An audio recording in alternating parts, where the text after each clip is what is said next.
Welcome everybody, thank you guys for tuning in. Today we have a very special Dissected episode, checking out the new Fezzari La Sal Peak. Next to me is Richies and we've got Tyler Cloward from Fezzari. He drove all the way out here to some of my favorite trails to go out for a ride, and we're really excited to get into this new bike, so let's take a look.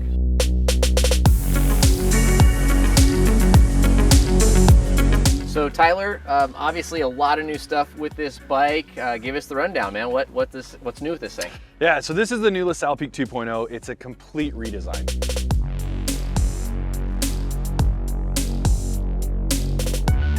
The only thing that carries over from the previous bike is the name.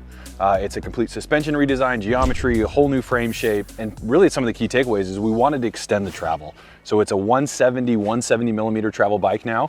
As we changed the travel, we also had to change the suspension kinematics. We wanted to add a few little things. We lowered that leverage ratio just a little bit, still very progressive, but with that we were able to drop that shock down, adds quite a bit more standover height to the bike. As far as geometry, we made some of those changes where with the 170 fork, where it's a 64-degree head tube angle, but it is 180 compatible, and we can even run a dual crown on this. So that affects, you know, the head tube angle and a couple things like that. Extended the reach by, you know, 5 to 10 millimeters across the size. You're running a 485 reach on this large. But the real big thing is the seat tube, and it's one of the things that we've kind of been known for. We pushed that geometry about three and a half years ago. And so what we did is we actually changed the actual seat tube angle, and based on the given seat height, you're running a true 77.5-degree seat tube angle. Allows for a little more of that kind of rolly flat pedaling, but get you in that real position instead of, you know, where I'm really, really tall, I could be way back over that saddle if we didn't go ahead and change the seat tube angles per sizes. So that's one of the areas that we really focused on.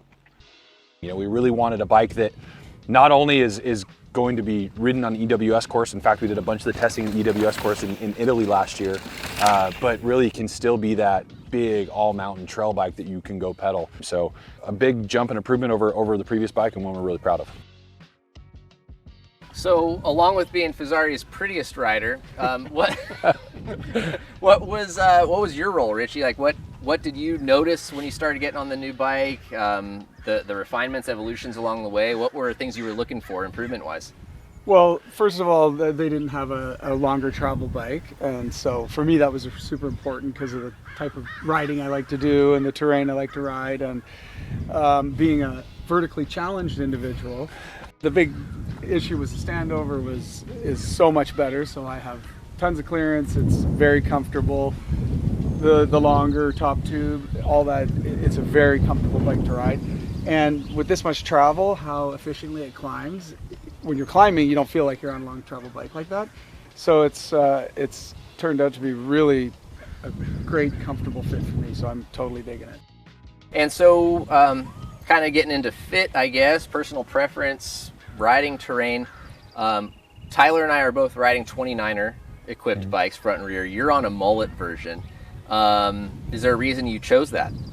Yeah, I really find the big benefit in the 29er wheel up front, and being shorter, I don't like buzzing my butt on the back wheels, so it gives me a little more clearance.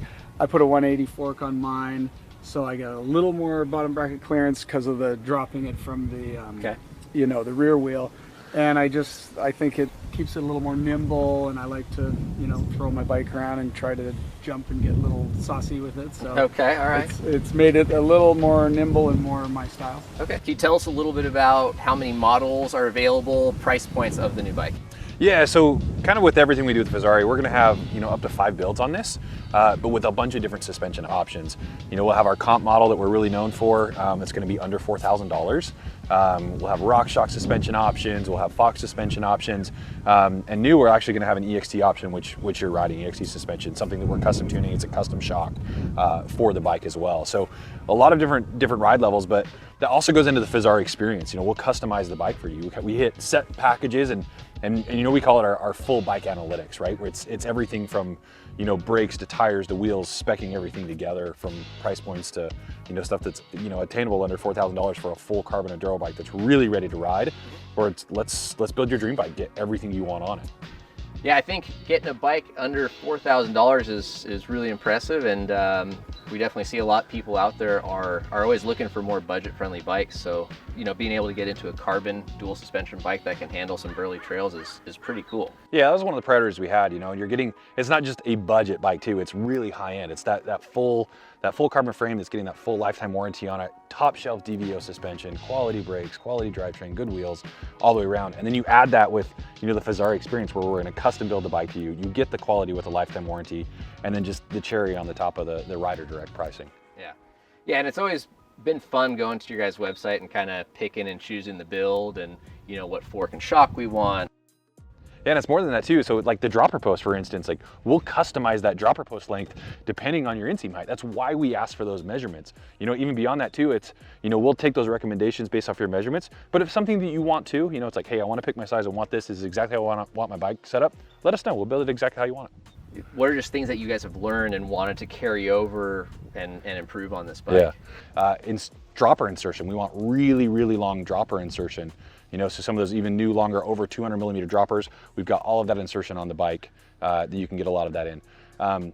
If you notice that kind of the different design on the link, you know, we want to make sure there's a big, huge array of different shocks that are going to fit this bike. And so we refine the link shaping, you know, redesign shaping on the rear triangle to add quite a bit more stiffness. So that bike's going to track, you know, through corners quite a bit better, and it really helps with the durability. And also really on the durability side, we go into testing. This bike is tested at full DH standards. We actually went above that on some of the impact testing, higher weights and higher drops and higher impacts. So it's something that really can take a beating. It's going to last a really long time. And something that you kind of mentioned as we were talking earlier, right? I know we've got Richie here. Most of the crew, it sounds like, at Fezzari HQ are bigger dudes. So yeah. I'm sure you want to build a bike that's going to be burly and able to withstand the abuse and beating you guys put down on these things. A lot of us on the product team, we're big and tall, right? But and so we can design a lot of those things. But that's one of the advantages we have with, you know, with working with Richie and working with some of our enduro racers is that bike's not going to ride the same for everyone's not going to have that same experience. So what's happening on shock tuning is the bike too stiff in different areas, and so, you know, running those things and getting that different feedback all the way through, that's something that we really want to hold up. And, you know, we're riding the bikes hard and having a good time, and we want to make sure that, you know, when a customer gets a bike, that it's something that's really going to hold up, that they're going to have that same experience. And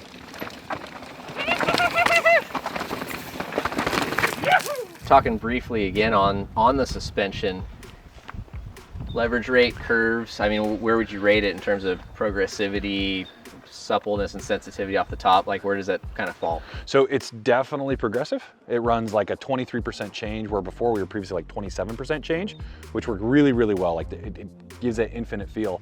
But as we go to a longer travel, it's still very, very progressive, but we slid it down a little bit if you're looking kind of on a leverage ratio chart, and that's why those spring rates are coming down. But we still kept the anti-squat values up nice and high. That's where you're getting that pedaling benefit. I was pretty pleased in my initial riding. Like, I experimented with the shock in locked out mode and open, right? Especially on some of those little rock bits. Like, it was cool to see the traction and then the efficiency, but then even in the chatter, like high speed chatter on the downhills, like it reacted very quickly, and I was quite impressed. And then some of the little drops to flat, like it's still, I don't think I bottomed, but like I felt like I was going through quite a bit of travel. So it was pretty cool.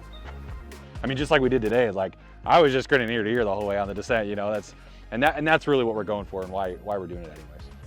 Whenever we can hop on a bike and just instantly charge a trail, like, I mean, first time ever riding that bike, right? And like, I wasn't really thinking in my head, like, maybe I should check up. I'm not sure what it's gonna do in this situation. Like, I just went for it and felt comfortable. And I think that's a big testament of how a bike's gonna perform in the long run. Obviously, right, as you guys all know, these dissected features are not intended to be our long-term reviews. This is day one on this brand new bike, but with the launch just happening, we wanted to take advantage of the opportunity to work with Fezzari and get this video to you guys so you could see a little bit more behind the scenes about the bike, the development, who it's intended to be ridden by, I guess, and give you our first impressions. So that was it, right? The thing's solid. I am thoroughly impressed. Never ridden the EXT stuff, so that's going to take a little bit more tuning. Very impressed with that shock. I want to play with the fork a little more, but overall, thing's a lot of fun. I may experiment with that mullet setup. I don't know. I'm pretty happy with the speed and rollover on that 29-inch wheel, but yeah, I think you guys killed it so far, man. Props, and definitely excited to ride this thing a bit more on some of the home trails now. Nice. Well, thank you guys for coming out. Much appreciated. If you have any questions about the new Fezzari La Sal Peak, we will do our best to get back to you. If not, we'll bug Tyler here and have him reply with anything that's above our heads. So thank you guys for watching. Don't forget to subscribe to the channel. We would greatly appreciate it, and we hope to see you out on the trails.